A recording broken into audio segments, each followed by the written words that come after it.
Shalom, shalom, c'est votre âme serviteur, l'apôtre Chris Ben Nwamba. Je suis vraiment content d'être ensemble encore avec nous ce matin pour une nouvelle session d'enseignement ce matin.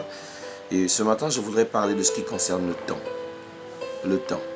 Pas le temps comme l'heure de notre montre, mais le temps comme le jour ou l'heure de l'avènement. Qu'est-ce que dit la parole concernant le temps? Notre partage est tiré du livre d'un Thessalonicien, le chapitre 5.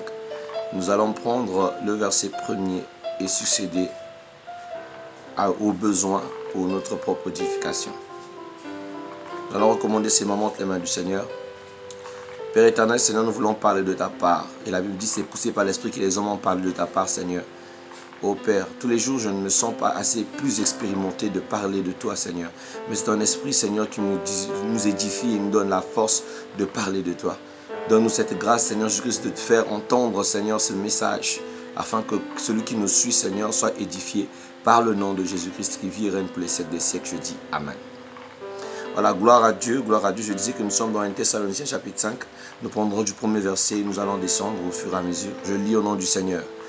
Il est écrit: mais concernant les temps et les époques, frères, vous n'avez pas besoin qu'on vous en écrive, puisque vous savez vous-même précisément que le jour du Seigneur vient comme un voleur dans la nuit. Quand ils diront paix et sûreté, quand une destruction soudaine les surprendra comme la douleur de l'enfantement surprend la femme enceinte, et ils n'échapperont pas. Mais quant à vous, frères, vous n'êtes pas dans les ténèbres pour que ce jour-là vous surprenne comme un voleur. Vous êtes tous des enfants de la lumière et des enfants du jour. Nous ne sommes pas de la nuit ni des ténèbres. Ne dormons donc pas comme les autres, mais veillons et soyons sobres. Parole du Seigneur Tout-Puissant. J'aime beaucoup ce passage de la Bible parce que Paul aux Thessaloniciens est tellement clair sur certaines choses, sur certaines bases. Vous savez, beaucoup de gens disent souvent sur les questions qui sont relatives à l'heure, à la venue du Seigneur. Est-ce qu'il viendra? Quand ça se passera? Est-ce que l'Église sera alertée de sa position, du positionnement de son avènement? Est-ce que tout le monde sera surpris comme tout le monde? J'ai envie de dire que la surprise de l'avènement du Seigneur ne sera pas une surprise pour tous. Ça ne sera une surprise que pour celui qui n'a pas la connaissance du Seigneur, pour celui qui n'est pas disciple du Seigneur. Parce que j'aime encore la Bible, il dit que le jour du Seigneur viendra comme un voleur. Viendra comme un voleur pour ceux qui ne le connaissent pas. Mais pour nous qui connaissons qui est Jésus et que nous l'adorons avec notre cœur, avec notre esprit, nous le suivons, nous vivons une vie de sanctification, bien mais nous ne serons pas surpris du jour de l'avènement de notre Seigneur. Ça sera vraiment une catastrophe pour nous chrétiens qui connaissons Christ de ne pas être au courant de quand il revient. C'est une catastrophe pour l'épouse de ne pas être au courant de quand son époux revient. C'est-à-dire que nous les pressentons, nous le ressentons dans nos entrailles que le Seigneur arrive. Voilà pourquoi c'est un message qui ne peut pas se taire, parce que actuellement nous sommes en train de vivre les prémices de l'enfantement. C'est-à-dire que nous ressentons cette douleur qui annonce l'arrivée du Seigneur. Oui, le jour du Seigneur est proche, comme le dit la parole. Le jour du Seigneur est proche. Il vient pour prendre son épouse. Il vient pour prendre son église. Mais est-ce que son église est prête? Est-ce que son église reçoit maximum ce message? C'est un message qui se prêche un peu partout maintenant, je bénis Dieu.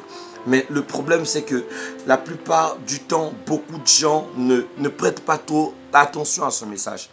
Beaucoup de gens se concentrent sur la prédication de l'argent, du bien matériel, du bien-être, des émotions. Je vous assure que je ne suis pas totalement opposé diamétralement à ça, même si la parole nous a laissé que deux messages précis. Quand Christ vient, qui est la parole lui-même, il n'est pas venu, je suis venu nous dire qu'il est venu nous rendre riches, il est venu nous rendre je ne sais comment. Il dit qu'il est venu pour faire deux choses, pour parler de son avènement, c'est de ce dont on parle dans ce temps, et du royaume des cieux, de son avènement et du royaume des cieux. C'est le message qu'il nous a laissé. Il dit, cherchez le royaume, premièrement le royaume des cieux, et tout ce que vous demandez vous sera offert. Donc, parler, prier ou prêcher sur le mariage, les biens matériels, c'est pas ça qui est important. C'est les choses qu'en tant qu'enfant de Dieu, tu as le droit de les bénéficier facilement, sans résistance. Mais ce qui est important, est impératif, c'est de te préparer à la venue du Seigneur. Il vient bientôt. Est-ce que tu seras digne à l'élection céleste? Est-ce que tu seras sélectionnable s'il vient? Est-ce que tu seras positionné s'il vient? La Bible viendra comme un voleur. Et ce sera juste au moment où les gens diront paix et sûreté. Nous venons de vivre le rafale du coronavirus qui a dévasté une bonne partie des populations. Et beaucoup de gens ne s'attendaient pas qu'on puisse regagner cette petite stabilité qui commence à se ronger de jour en jour, en Afrique comme à l'extérieur. Mais beaucoup de gens vivent à cela avec crainte. Pour certaines personnes, pour l'Église, nous savons que ceci ne sont que les prémices. Mais imaginons, le même scandale nous a créé un désarroi. Mais soyons surpris maintenant par la venue du Seigneur. Est-ce que nous serons préparés? Nous n'étions pas préparés au coronavirus. Serons-nous préparés à sa venue? Voilà pourquoi l'Église, c'est-à-dire que Dieu a disposé les 5 ministères pour le perfectionnement des saints, afin que les saints soient préparés pour son avènement, afin que les saints soient préparés ou préparent l'Église pour l'avènement du Seigneur. Le Seigneur arrive, mon frère, ma soeur, ce n'est pas une histoire, ce n'est pas une citation, c'est une réalité. Jésus revient bientôt. Comme j'aime encore dans le livre de Matthieu chapitre 24, il dit que dans les derniers jours, il y aura des signes précurseurs, il y aura la haine qui va se susciter, l'amour du plus grand nombre se refroidira. C'est-à-dire qu'il avait déjà prévu ces choses et nous le vivons déjà dans cette époque où aujourd'hui l'être humain n'est plus cher. C'est-à-dire que quelqu'un peut te tuer et t'abattre. Il y a même des gens qui sont cannibalistes jusqu'à cette époque, qui mangent la chair humaine. Nous voyons encore plus, nous voyons l'ascendance du franc-maçonnisme prendre de l'ampleur sous la position mondiale. Nous voyons plein de choses qui dépasse notre entendement. Nous voyons la marque 66 devenir une marque à la mode, avec quelqu'un qui s'est mis à créer une basket 66. Je ne vais pas citer son nom, il n'est pas plus important que Dieu. Mais ce sont des réalités qui se passent, qui vous annoncent déjà que nous sommes dans le virage en question.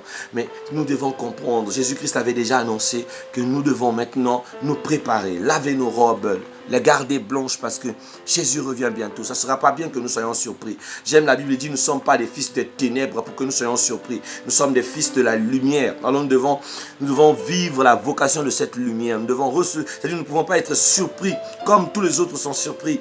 Nous devons vivre la vocation de cette lumière. Tu dois être éclairé par le message de Christ. Tu ne peux pas être surpris de son avènement. J'insiste, l'épouse du Christ, la vraie épouse ne peut pas être surprise par son avènement. C'est une épouse qui se prépare tous les jours à le recevoir. En gardant sa robe blanche, en cherchant la paix avec tout le monde, comme le dit la parole dans le livre des Hébreux, il dit « Recherchez la paix avec tout le monde et la sanctification, sans pour laquelle personne ne verra le Seigneur. » Parce que si tu n'es pas sanctifié, si tu ne cherches pas la paix avec les autres, alors tu ne recevras pas Jésus dans ta vie. Tu ne le recevras pas. C'est important. Jésus revient bientôt. Quelle position nous avons? Qu'est-ce que nous faisons pour ça? Comment est-ce que nous préparons pour le recevoir? J'aime la Bible dit, tout se fera en un battement de cils lorsqu'il viendra prendre son épouse. S'il y a une chose que je ne voudrais pas, c'est de rater ce genre d'événement. Non, non, non, non. Je ne sais pas pour vous si vous viviez le paradis sur terre. Mais quand on regarde toutes les complications qui se passent sur terre, on regarde tous les combats qui se passent sur terre, les difficultés, les gens pensent que ce n'est que l'Afrique qui ont subi. Je vois en Europe des génocides, des personnes maniaques, je vois la méchanceté, je vois des gens dont l'amour meurt de jour en jour, je vois beaucoup de choses. Et je ne vois pas le paradis sur terre, je ne vois pas ces genres de choses. Et quand on voit toutes ces formes d'ignominie, vous n'allez pas vous étonner pourquoi beaucoup de gens pensent au suicide. Mais au lieu de penser au suicide, ce n'est pas la bonne chose. Concentrons sur ce qui concerne l'avènement du Seigneur. Préparez-vous parce que ce monde-ci n'est pas la nôtre. La Bible dit ceci, vous êtes de ce monde. Vous êtes dans ce monde, mais vous n'êtes pas de ce monde. Voilà pourquoi ayons un cœur qui a la hâte de l'avènement du Seigneur. Qui désire qu'il vienne maintenant. C'est ce dont nous avons besoin. Nous allons un peu prier. Seigneur, nous avons besoin que tu viennes. Il y a trop de réalités qui se passent autour de nous, Seigneur, qui dépassent notre entendement. Nous n'avons plus de force pour supporter certaines choses. Nous n'avons plus de force pour résister à certaines choses. Mais nous le faisons parce que, Seigneur, nous croyons en toi. Oh Seigneur, nous savons que ton avènement arrive. Et permets, Seigneur Jésus-Christ, au jour de ton avènement, que nous ne soyons pas mis de côté. Et que, Seigneur, que le frère ou les bien-aimés, Seigneur Jésus-Christ, qui sont encore perdus par-ci, par-là, Seigneur, puissent être regagnés par ta voix. De la même manière que ce jour-là, tu as crié, ta voix a tonné sur les oreilles de Paul.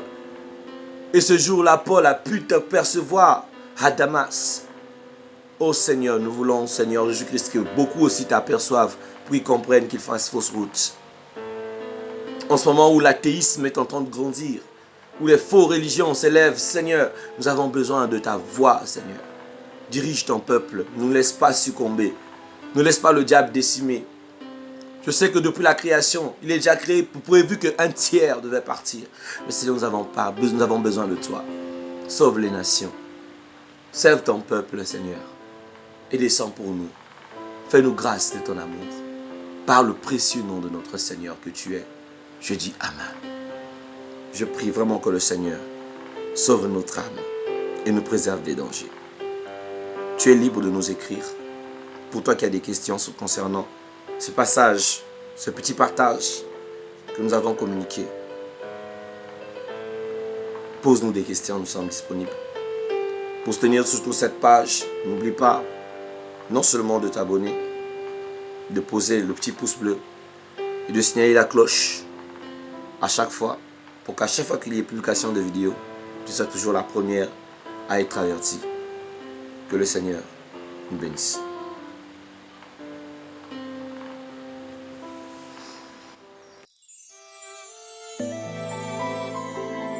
Amina, le oui et l'amen, le premier et le